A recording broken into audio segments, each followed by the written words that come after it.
Zgjerohet skandali i përgjimeve në Maqedoni, ndërsa partia më e madhe opozitare, LSDM, ka publikuar materiale të reja, ku vërtetohet se shërbimi informativ kombëtar ka përgjuar dhe përfaqësitë diplomatike në vend. Antarët e LSDM-s kanë publikuar vetëm një transkript me skreu të PD-s Mendu Thaçi dhe një zyrtarit të ambasadës amerikane në vend, të bisedë që është zhvilluar më 13 shkurt 2012, Thaçi dhe zyrtari i ambasadës amerikane bisedojnë për realizimin e një takimi midis liderit PD-s dhe ambasadorit atëhershëm amerikan Paul Wallers.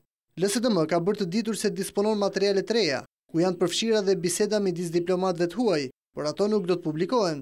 Ato janë dërguar përfaqësive diplomatike. Të fundit, të cilët kanë dënuar më herët përgjime telefonike, pritet të reagojnë. Ndërkohë, zëvendës ndihmë sekretari amerikan i shtetit për Evropën dhe Azinë, Hoyt, gjatë fjalës së tij në Kongresin amerikan, ka bërë thirrje për një hetim të plotë dhe transparent të këtij skandali.